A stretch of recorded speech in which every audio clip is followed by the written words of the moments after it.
Return file करने की तारीख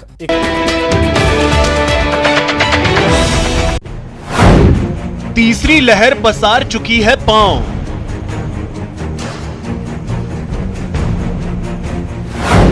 हम कब छोड़ेंगे लापरवाही का भाव?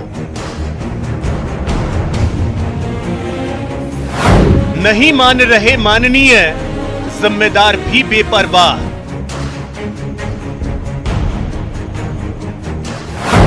जान बचाने को टीका है जरूरी।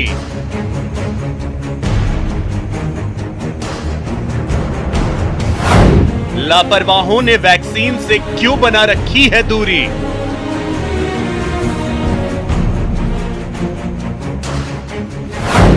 प्रिकॉशन डोज से बचेगी जान।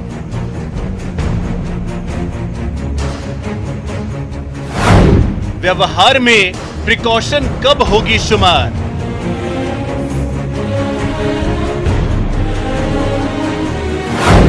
डरना जरूरी है।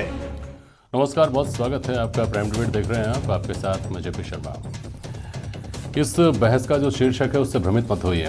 डरना ओमिक्रॉन से नहीं बल्कि उन लापरवाहियों से है जो शासन की और स्वास्थ्य एजेंसियों की लाख चेतावनियों के बावजूद अभी भी दिखाई दे रही हैं। कोविड के दौर में तोते की तरह 2 गज दूरी, मास्क जरूरी की बात रटाई गई, लेकिन ये बातें व्यवहार में उस तरह नहीं दिखती जैसे दिखनी चाहिए या चाहिए थी। दूसरी लहर का खौफनाक मंजर हमने देखा है। कैसे हजारों लोगों ने अपनी जान गंवाई, कैसे जिंदगी ठहर सी गई और कैसे उद्योग धंधे चौपट होने के कगार पर पहुंच गए थे। अब तीसरी लहर में चूंकि वैक्सीन की ढाल हमारे हाथ में है और शासन प्रशासन किसी भी स्थिति से के लिए तैयार भी है, तो चिंता कम है। लेकिन हमें क्या क्या करना चाहिए कि हमें दूसरी लहर जैसे हालात से रूबरू ना होना पड़े। आज इस पर बात होगी प्राइम डिबेट में इन सवालों के जरिए कि क्या लोगों की बेपरवाही तीसरी लहर को जानलेवा बनाएगी? हम खतरे की जद में हैं, फिर भी लापरवाही का कारण क्या? और उद्योग व्यापार को तीसरी लहर के असर से बचाने के लिए क्या होना चाहिए, क्या किया जाना चाहिए? 40 यूथ विंग के प्रेसिडेंट हैं धीरेन्द्र सिंह राघव हमारे साथ, सुरेश गर्ग साहब हैं भारतीय जनता पार्टी के प्रवक्ता, डॉक्टर एम के गुप्ता हमारे साथ हैं, आप पल्मोनोलॉजिस्ट हैं, और आरसी चौधरी साहब हमारे साथ जुड़ रहे हैं, कांग्रेस के प्रवक्ता। बहुत स्वागत है आप सभी का। डॉक्टर गुप्ता, पहले आपके पास आ रहा हूँ। आपको मेरी आवाज़ सुनाई दे रही है ना डॉक्टर एम के गुप्ता जी? जी जी जी। चिंता की बात भी है और राहत की बात भी है। पहले हम राहत की बात समझ लें आपसे, चिंता की बात तो फिर पूरी डिबेट में करनी है। इस वक्त जो दिन ब दिन केसेज की संख्या बढ़ रही है, एक्टिव केसेज की संख्या बढ़ रही है, नए जो इन्फेक्टेड आ रहे हैं उनकी संख्या बढ़ रही है। जो 100, 200, 300 थी जो वो 5000, 6000 तक, 4000 तक पहुंच रही है। लेकिन अस्पतालों में शायद उस तरह का दबाव नहीं है, आईसीयू में उस तरह का दबाव नहीं है, और आप लोगों पर, पूरी मेडिकल बिरादरी पर भी अभी तक उस तरह का दबाव नहीं है। ये राहत कितनी राहत है और कब तक बनी रह सकती है, गुप्ता जी? देखिए, जो अभी जो तीसरी लहर है, आपने देखा कि इसमें जो अपना वायरस है, ओमिक्रॉन जो वेरिएंट है, ये एक अपना डेल्टा के बाद का वेरिएंट है। इसकी जो इन्फेक्टिविटी है वो बहुत ज्यादा है, यानी संक्रामक जो दर है इसकी बहुत ज्यादा है, जो पहले डेल्टा से 4 से 5 गुना ज्यादा है। लेकिन इसकी सीवियरिटी, इसकी जो सीवियरिटी है वो कम है। तो आपने देखा कि कितने केस बनने के बाद भी अभी ऐसा प्रतीत नहीं होता कहीं पे भी कि मेडिकल में कहीं दबाव है या कहीं पे हफड़ा तफड़ी हो रही है, क्योंकि इसमें जो पेशेंट है वो 3 से 4 दिन में स्वतः ठीक हो जाता है, अगर वो अपना मेंटेन रखता है, हाइजीन को, हाइड्रेशन प्रॉपर रखता है, और बुखार और उनके लिए कभी जो डॉक्टर प्रिस्क्राइब करता है वो मेडिसिन लेके रेस्ट कर लेता है, तो वो स्वतः ठीक हो रहा है। तो इस वेरिएंट की सबसे बात यह कि इसकी सीवियरिटी कम है, ये बहुत ज्यादा लंग्स को इफेक्ट नहीं कर रहा है, लंग्स के अंदर नहीं जा रहा, जिस वजह से हमें कोई एडमिशन की जरूरत नहीं पड़ रही है, हॉस्पिटलाइजेशन की जरूरत नहीं पड़ रही है, और आईसीयू का भी बहुत ही कम मात्रा में जरूरत पड़ती है।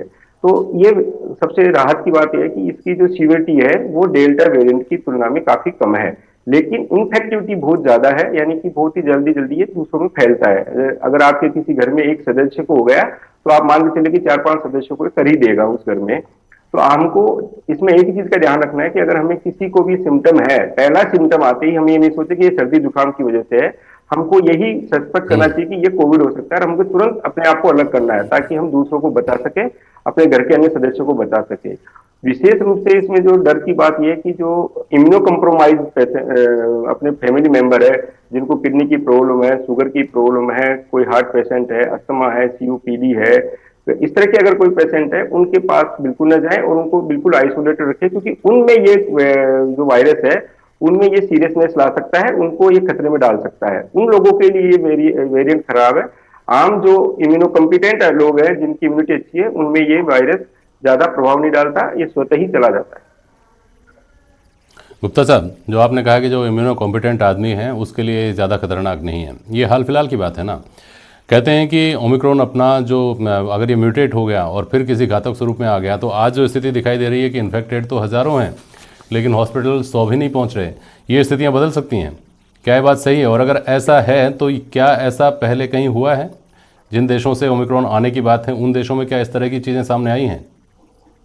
नहीं, देखिए जेपी जी, ऐसा है कि जो वेरिएंट होता है ये समय आपने देखा होगा कि एक वायरस की खास एक एंटीजन ड्रिप होता है, एक एंटीजन शिफ्ट होता है।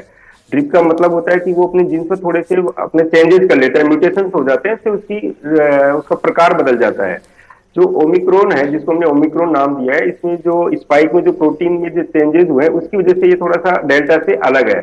लेकिन अभी हम एक चीज की ये बता सकते हैं कि अभी हमारी जो बॉडी में इम्यूनिटी है, जो अभी पहली लहर आई, दूसरी लहर आई, वैक्सीनेशन हुआ, इस वजह से थोड़ा सा इम्यूनिटी डेवलप हुई है, तो ये वायरस नोजल और म्यूकोजा तक ही रह जाता है। ऐसे क्या ये लंग्स में नहीं जा पाएगा।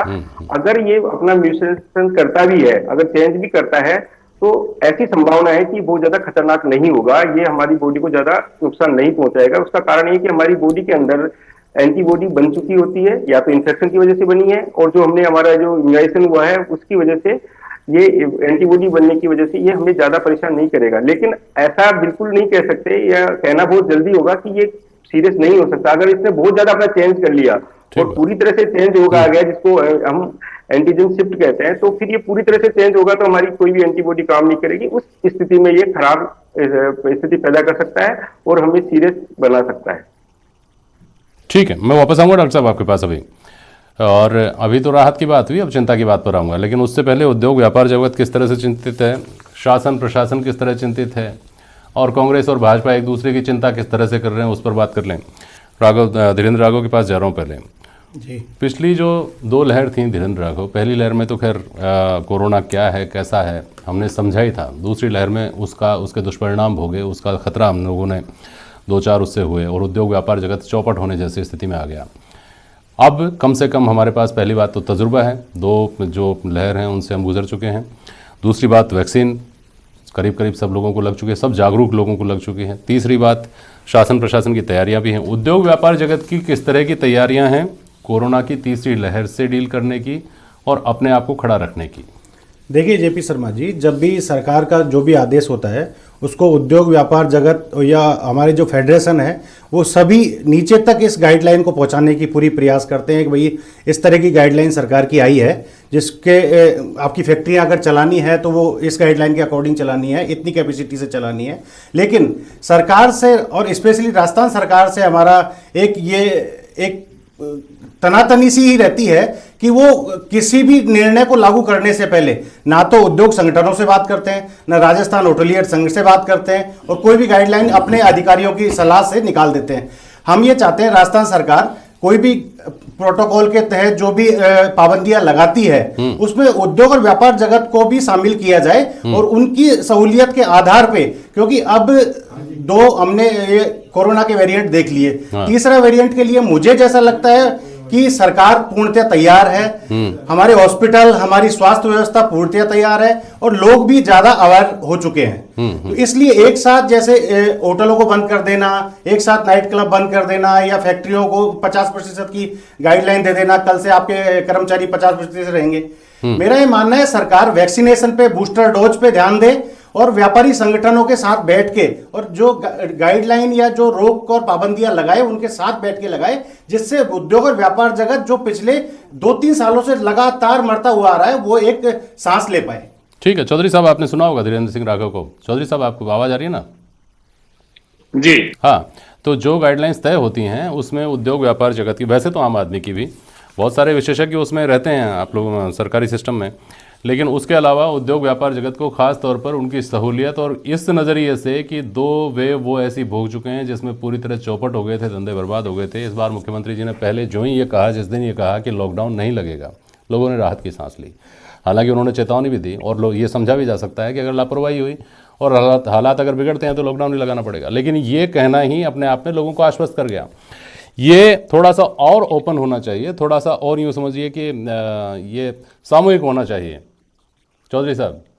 जेपी शर्मा जी, निश्चित रूप से आपने और राघव जी ने जो बात कही है, निश्चित रूप से एक संवेदनशील सरकार से अपेक्षा की जाती है और मैं इनकी बात को धन्यवाद देता हूं क्योंकि वो राजस्थान सरकार से इस बात को उम्मीद रखते हैं। लेकिन मैं ये भी कहना चाहूंगा कि हमारे माननीय मुख्यमंत्री ने इतनी संवेदनशीलता के साथ में, चाहे पहली लहर हो चाहे दूसरी लहर हो, 550 से ज्यादा वीसी की और उन वीसी में सभी तरीके की जो सेंटर से उनसे संवाद किया और उसके साथ में संवाद करने के बाद में ही उन्होंने बहुत से निर्णय लिए। अभी जो लेटेस्ट में उन्होंने वीसी की थी उसमें प्रदेश के 2 लाख से ज्यादा लोग जुड़े हुए थे, उसके ऊपर ओपन वीसी की ओपन प्लेटफॉर्म था।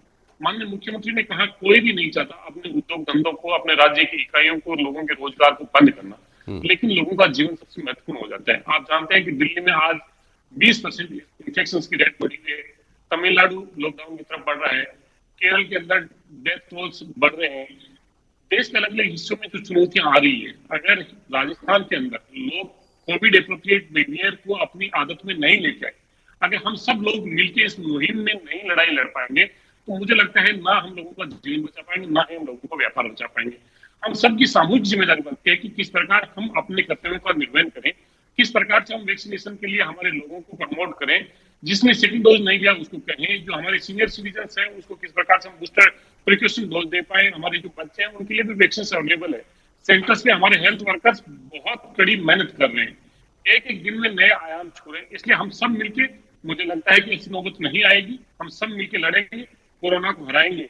लेकिन हम किसी एक दूसरे पे छोड़ देंगे तो मुझे लगता है कि ये लड़ाई किसी एक की नहीं है, नहीं, ये सही बात है, ये आदर्श परिस्थितियों की बात है। सही है चौधरी साहब, राजस्थान का कोविड मैनेजमेंट राजस्थान का केंद्र ने भी सराहा था, वो नहीं है बात ये है जो धीरेन्द्र राघव ने कही, बहुत व्यावहारिक बात कही। ये बात सही है कि वीसी ओपन थी और उससे बहुत सारे लोग जुड़े हुए थे, लाखों लोग जुड़े होंगे, उनमें से डायलॉग कितने लोगों से हो पाया वो देखने की बात है। दूसरी बात ये है, पर्टिकुलर इन्होंने कहा कि कुछ चीज़ें ऐसी, जैसे धीरेन्द्र राघव बताएं और तफसील में बताएंगे, कि आप नाइट क्लब अगर बंद करते हैं, आप होटल और रेस्टोरेंट बंद कर देते हैं, आप उसके साथ 8 बजे बाद आप व्यापार को, दुकानों को बंद कर देते हैं। 8 बजे बाद सर्दी में वैसे ही लोग नहीं जाते दुकानों पे। 8 बजे बाद जो व्यापारी 8 बजे दुकान बंद करेगा वो शहर के दूसरे छोर तक पहुँचते पहुँचते उसको 1 घंटा लग जाएगा, उसको रास्ते में पुलिस वाले रोकेंगे, 1 घंटे पहले उसको दुकान बंद करनी पड़ेगी। ये सारी इम्प्रैक्टिकल चीज़ें और बता रहे हैं धीरेन्द्र राघव, बोलिए। जी, मेरा राजस्थान सरकार से एक ये निवेदन है कि एक तरफ तो राजस्थान सरकार इन्वेस्टमेंट राजस्थान के नाम पे इस तरह के फंक्शन करके और उद्योगपतियों को प्रभावित करने का कार्य कर रही है, दूसरी तरफ जो उद्योगपति ऑलरेडी राजस्थान में निवेशक हैं और जिनकी इकाइयाँ चल रही है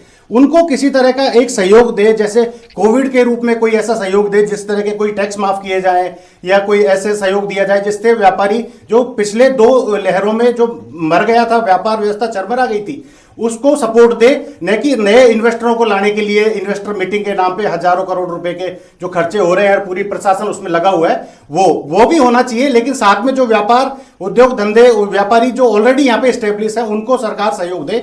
और कोविड का प्रोटोकॉल और उसमें हम सरकार के साथ हैं, हम सरकार से अलग नहीं है। हम भी जानते हैं कि व्यापार से ज्यादा जान जरूरी है, लेकिन जान के साथ व्यापार भी उतना ही जरूरी है राज्य की अर्थव्यवस्था के लिए। ठीक है, तीसरी लहर अभी गनीमत है कि तीसरी लहर में स्थितियां उस तरह की नहीं है जैसी दूसरी लहर में, पहली लहर में थी। सुरेश गर्ग साहब, और इंतजामात हैं, वैक्सीन बन गई है, लोग वैक्सीनेटेड हो गए हैं और अभी तक बहुत चिंता की कोई बात नहीं है। हालांकि चिंता की जानी चाहिए और बेपरवाह नहीं हुआ जाना चाहिए, लापरवाह नहीं हुआ जाना चाहिए। लेकिन सुरेश गर्ग साहब, पिछली बार शिकायत आपको थी कि साहब केंद्र सरकार इसको जो बेहतर से बेहतर तरीका हो सकता है डील कर रही है, लेकिन राज्य सरकारें राजनीति कर रही हैं। इस बार अभी से आपकी पार्टी की तरफ से सरकार पर हमला बोला जाना शुरू हो गया, ये राजनीति नहीं है क्या गर्ग साहब? देखिए, राजनीति की बात नहीं है।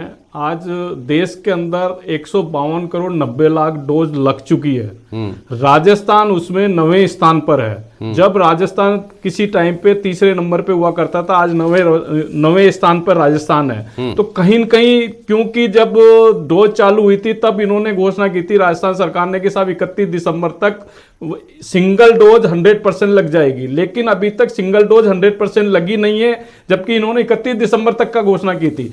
और जो ये चीजें आप जो कागजों में ये देते हैं ना कि हमने ये चीज कर दिया और हमने ये चीज कर दिया, जबकि उसकी वास्तविकता परे से है। जैसे आज इनके पास इन्होंने कहता है कि साहब हमने चिरंजीवी योजना लागू कर रखी है राजस्थान के अंदर। चिरंजीवी योजना की जेपी शर्मा जी ये स्थिति है कि राजस्थान के जो टॉप हॉस्पिटल्स है उसमें चिरंजीवी योजना लागू नहीं है। अगर चिरंजीवी योजना में आपने 800 रुपए का प्रीमियम लेके अगर वो चिरंजीवी योजना चालू की है तो हर व्यक्ति की जिसने इंश्योरेंस किया उसको फैसिलिटी अस्पताल में मिलनी चाहिए। लेकिन आज की तारीख में मैं जयपुर के अंदर बता दूं, जयपुर के टॉप 10 हॉस्पिटल से उसके अंदर चिरंजीवी योजना नहीं है।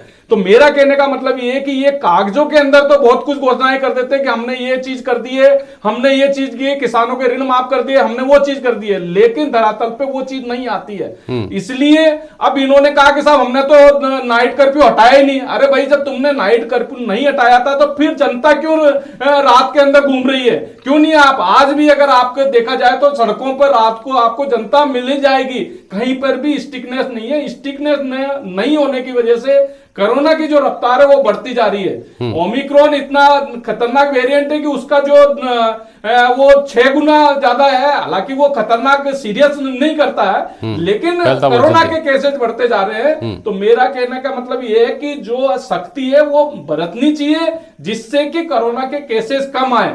और जो ये कागजों में जो दिखावा कर रहे हैं ना कि साहब हमने ये चिरंजीवी योजना लागू कर दिए या हमने इंटरेस्ट की सब्सिडी दे दी है, जबकि रियलिटी में न तो व्यापारी को उससे कोई फायदा हो रहा है। क्योंकि आज आप राजस्थान में कोई भी स्कीम लाते हैं तो उसको धरातल पे लाना चाहिए। एडवर्टाइजमेंट करने से कुछ भी नहीं होता है। आज व्यापारी को कोई फायदा नहीं हो रहा है कि उनको अगर इंटरेस्ट की सब्सिडी मिल रही है या नया इंस्टॉलमेंट मिल रहा है तो उससे है, तो किसी चीज का कोई फायदा नहीं हो रहा है। तो मेरा कहने का मतलब यह है कि आप कोई भी चीज लाए उसको धरातल पर एग्जीक्यूट करें, कागजों से कोई काम नहीं चलेगा। ठीक है, समय चूंकि कम बचा है। चौधरी साहब देखिए, और बातें तो आपकी राजनीतिक हो सकती हैं आपस में, लेकिन एक वैलिड पॉइंट है, जैसे बड़े स्कूल्स किसी को कुछ नहीं समझते वैसे ही बड़े हॉस्पिटल भी ये सच्चाई है कि किसी को कुछ नहीं समझते, क्योंकि लाट साहब भर्ती होते हैं वहाँ, उनके खुद के कनेक्शन से इतने स्ट्रांग होते हैं, उनको पता छोटी मोटी अथॉरिटीज़ की कोई परवाह नहीं होती। और ये सच्चाई है कि बड़े हॉस्पिटल्स हैं वो छोटे लोगों को तो कम से कम बाहर से रवाना कर देते हैं।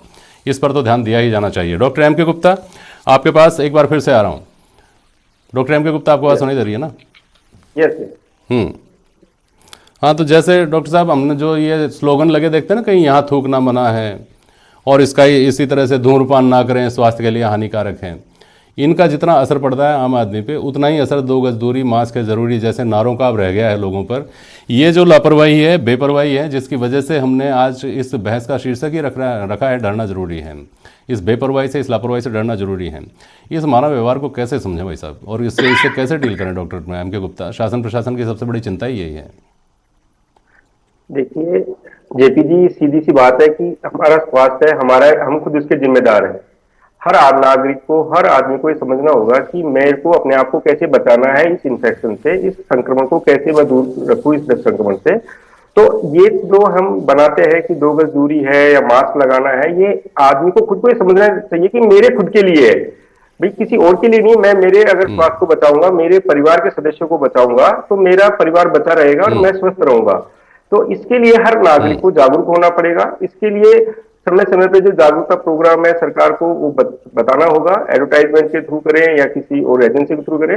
और आदमी को स्वयं को ये अपने ऊपर लेना होगा कि मेरे को ये चीज अपनाना है ताकि मैं बच जाऊं। क्योंकि अभी सेकेंड लहर में उन्होंने देखा है कि अपने परिवार वालों को, अपने रिश्तेदारों को, दोस्तों को, किसी न किसी को खोया है। तो अगर एक छोटी सी एक अपन ये ध्यान रख ले, अगर हम मास्क लगा के रहते हैं, अगर हम 2 गज दूरी पे रहते हैं तो हम इस संक्रमण से बच सकते हैं। ये जो पीक टाइम निकल जाए तो हमारा लाइफ बच सकती है। अगर इसमें हम फंस गए और इसने अपना गहरा रूप ले लिया तो हमारी जान को आफत होगी, हम जान भी खो सकते हैं।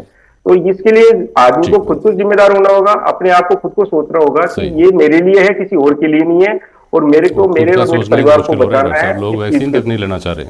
धीरेन्द्र राघव, वैक्सीन को लेकर जो लापरवाही, चूंकि आप लोगों के बीच में रहते हैं, आपने दूसरी लहर में, पहली लहर में आपने लोगों के बीच जाकर काम किया, डोनेशंस आप लोगों की संस्था ने आपने किए, और वैक्सीन को लेकर के आप लोगों ने कैंप लगाए। उस वक्त सिफारिशें आती थी, तब वैक्सीन मुहैया हो पा रही थी।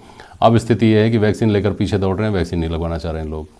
इसको इस पे राजस्थान सरकार को सख्ती से वो करना चाहिए। चाहे वैक्सीन नहीं लगवा रहे, पुलिस के माध्यम से प्रशासन वैक्सीन लगाए और 100% वैक्सीनेशन का कार्य सुनिश्चित करे सरकार। क्योंकि अगर 99% को वैक्सीन लग गई और 1% लोग रह गए, वो 99% को ग्रसित करेंगे। और ये ओमिक्रॉन का ये देखा गया है कि जो लोग डबल डोज ले चुके हैं उन पे ओमिक्रॉन कम असरकारक है, बतौर बिना लिए हुए डोज लोगों के। तो मेरा ये सरकार से ये निवेदन है कि 100% वैक्सीनेशन का कार्य सुनिश्चित करें, चाहे उसके लिए पुलिस बल प्रयोग का प्रयोग करना पड़े, चाहे उसको किसी शर्मनाक पोस्टर से उसको वो किया जाए, जैसे हम लोग पहले एड्स के और उस तरह के जो अभियान चलाते थे। तो ये सुनिश्चित करे सरकार, चाहे उसमें पुलिस बल का या सामाजिक संगठनों का या व्यापारिक फेडरेशनों का जितना भी सहयोग लेना चाहे सब तैयार होना चाहिए। बिल्कुल ठीक बात है। ये बात लापरवाही या बेपरवाही को न्योता देने के लिए नहीं है, लेकिन राहत की बात यह है कि 31 के बाद में 31 तक सभी के लिए वैक्सीन की दोनों डोज लगवाना अनिवार्य कर दिया गया है। हम उम्मीद कर सकते हैं कि मार्च के महीने में, फरवरी के महीने में लोगों को दोनों डोज लग चुकी होंगी और तब तक पीक भी जो आना है आ चुका होगा। अगर स्थितियां इसी तरह से गुजर जाती हैं तो बहुत बड़ी राहत की बात होगी। बहुत शुक्रिया आप सभी का आज प्राइम डिबेट में शामिल होने के लिए। आज के लिए बस इतना ही। नमस्कार।